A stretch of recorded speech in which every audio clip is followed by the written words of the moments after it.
जी TV का एक बहुत मशहूर शो है फियर फाइल्स, जिसकी एक कहानी आज भी लोगों के रोंगटे खड़े कर देती है।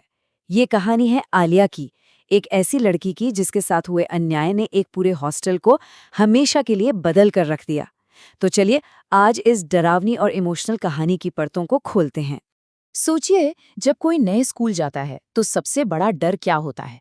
कि क्या नए दोस्त बन पाएंगे, या कहीं पढ़ाई में पीछे तो नहीं रह जाएंगे, या फिर शायद ये डर कि कोई तंग करेगा। लेकिन जिस हॉस्टल की कहानी हम आज जानने वाले हैं ना, वहां का डर इन सब से कहीं ज्यादा बड़ा था। एक ऐसा डर जो किसी की भी सोच से परे है। तो कहानी हमें ले जाती है एक गर्ल्स हॉस्टल में, बाहर से देखने में एकदम नया और नॉर्मल। और यहीं पर निवेदिता नाम की एक नई स्टूडेंट अपना पहला कदम रखती है।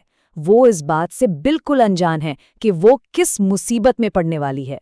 और यहाँ हम सबसे पहले मिलते हैं निवेदिता से, जो अपने पापा से मिन्नतें कर रही है कि प्लीज मुझे इस बोर्डिंग स्कूल में अकेला मत छोड़ो। उसका डर बहुत असली लगता है और जल्द ही हमें पता भी चल जाएगा कि ऐसा क्यों है। हॉस्टल पहुंचते ही निवेदिता को पहली वार्निंग मिलती है, और वो भी एक बहुत ही अजीब नियम के तौर पर। मेट्रन अनु उसे बताती है कि एक खास पेड़ के पास बाल खोलकर घूमना सख्त मना है। अब सुनने में ये भले ही छोटी सी बात लगे, लेकिन यही नियम एक बहुत बड़े और काले राज का दरवाजा खोलने वाला था।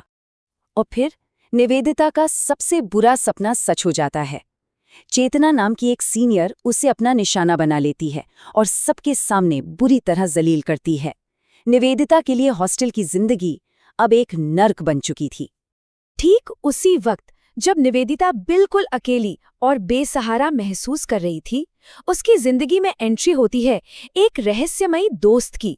एक ऐसा दोस्त जो उसे बचाने के लिए किसी भी हद तक जा सकता था। और फिर अचानक निवेदिता को परेशान करने वालों के साथ अजीब और डरावनी घटनाएं होने लगती हैं। एक लड़की का हाथ अपने आप ड्रॉर में फंस जाता है। एक लड़के पर उसी का कंपास हमला कर देता है। और सबसे भयानक, चेतना के बालों में रहस्यमयी तरीके से आग लग जाती है। इन सब के पीछे थी निवेदिता की नई दोस्त आलिया। आलिया खुद निवेदिता को बताती है कि हाँ, ये सब उसी ने किया है।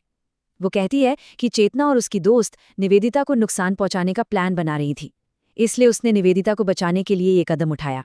जब निवेदिता हिम्मत करके मेट्रन को आलिया के बारे में बताने जाती है, तो उसे एक ऐसी सच्चाई पता चलती है जिससे उसके पैरों तले जमीन खिसक जाती है।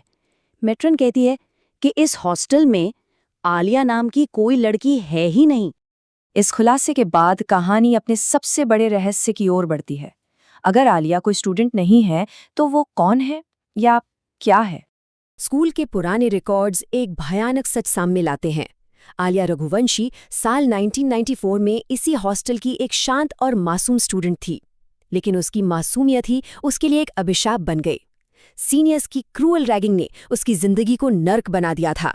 एक रात मजाक के नाम पर उसे उसी बड़े पेड़ के पास एक बेंच से बांध दिया गया। अगली सुबह उसकी लाश उसी पेड़ से लटकी हुई मिली। मेट्रन को सब कुछ याद आ जाता है। आलिया की आत्मा उसकी मौत के बाद से ही उस पेड़ से बंधी हुई है। और दुख की बात यह है कि उसके बाद 2-3 और लड़कियों ने ठीक उसी तरह आत्महत्या कर ली। लेकिन स्कूल मैनेजमेंट ने अपनी इज्जत बचाने के लिए इन सभी घटनाओं को हमेशा के लिए दबा दिया। अब ये पूरी तरह से साफ हो जाता है कि आलिया की आत्मा निवेदिता से ही क्यों जुड़ी। दोनों की कहानी में एक दर्दनाक समानता थी। दोनों ही शांत थीं, अकेली थीं और उसी हॉस्टल में क्रूरता का शिकार बन रही थीं। आलिया को निवेदिता में अपना ही अक्स दिखा। सच्चाई सामने आते ही मेट्रन समझ जाती है कि निवेदिता की जान अब बहुत बड़े खतरे में है। आलिया का लगाव अब एक खतरनाक जुनून में बदल चुका था। वो निवेदिता को किसी भी कीमत पर खोना नहीं चाहती थी और उसे रोकने के लिए अब कुछ तो करना ही था। आलिया की बढ़ती ताकत और उसके खतरनाक इरादों से घबराकर मेट्रन मदद के लिए एक आध्यात्मिक गुरु को बुलाने का फैसला करती है। कहानी में एक और मोड़ तब आता है जब डरी हुई निवेदिता आलिया को खुद से दूर कर देती है। इससे आलिया की आत्मा को लगता है कि उसके साथ धोखा हुआ है और उसका जो प्रोटेक्टिव नेचर था वो अब बदले की भावना में बदल जाता है। गुरुजी हॉस्टल पहुंचते हैं और आते ही उस प्रेतवादित पेड़ को सारी नेगेटिव एनर्जी का सोर्स पहचान लेते हैं।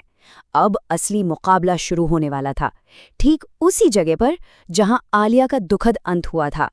अब कहानी अपने अंतिम और सबसे निर्णायक मोड़ पर आ पहुंचती है। एक तरफ है गुरुजी की आध्यात्मिक शक्ति और दूसरी तरफ एक अतृप्त आत्मा का सालों पुराना क्रोध। ये लड़ाई थी निवेदिता की जान बचाने के लिए। गुरुजी मुक्ति का अनुष्ठान शुरू करते हैं। वो पेड़ के नीचे बैठकर पवित्र मंत्रों का जाप करते हैं ताकि आत्मा की नेगेटिव एनर्जी को काबू किया जा सके। वो एक नींबू का इस्तेमाल करते हैं जो आत्मा के पास आते ही काला पड़ जाएगा।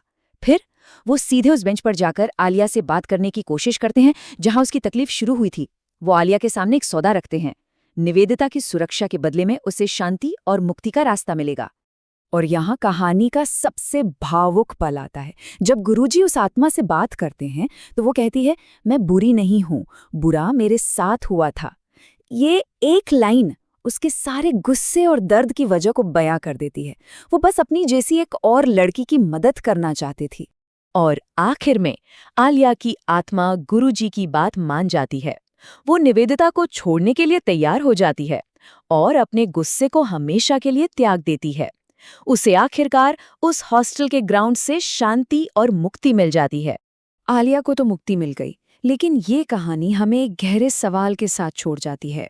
क्या किसी आत्मा को शांति देने से उस अन्याय को मिटाया जा सकता है जो उसके साथ हुआ था?